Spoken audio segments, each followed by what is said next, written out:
On va parler cinéma, une fois n'est pas coutume, avec notre chère amie Léa qui est allée voir pour nous L'amour est une fête, le nouveau film avec Canet et Gilles Lelouch, c'est bien ça ? Oui, c'est ça, tout à fait. C'est deux policiers qui sont envoyés en infiltration dans le milieu du X parisien. Ils vont devoir relancer un pipe show et pour ça, ils ont une idée de génie.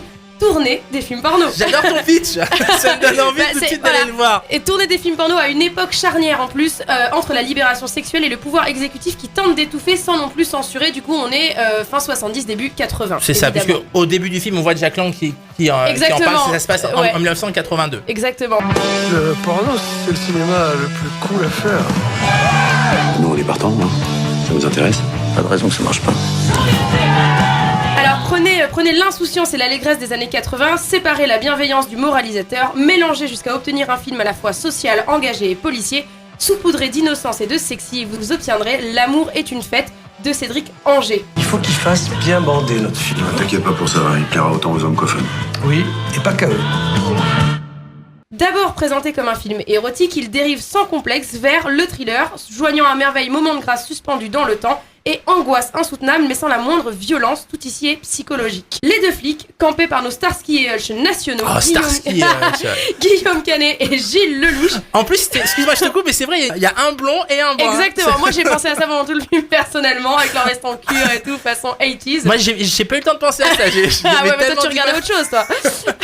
Donc ces deux flics se laissent engloutir dans le monde du porno qu'ils infiltrent. Tout ceci nous semble vulgaire, marginal et désolant pour la condition de la femme, surtout en 2018. Mais le film nous replace dans la bienveillance de l'époque par rapport au marché du sexe.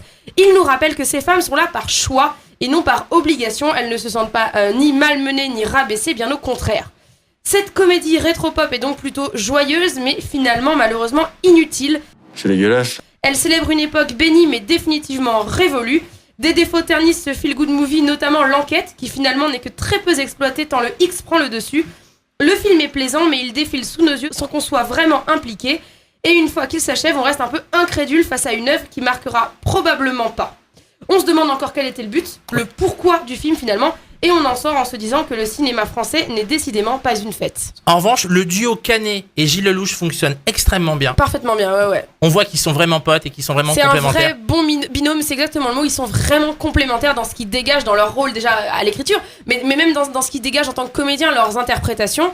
C'est vraiment millimétré et chacun a sa vraie patte, mais c'est harmonieux.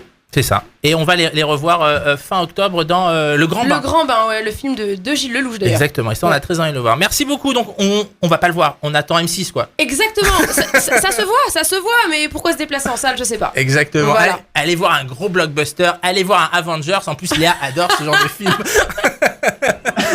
Et c'est un film éducatif sur quoi ? Sur la reproduction. Ça vous a plu ?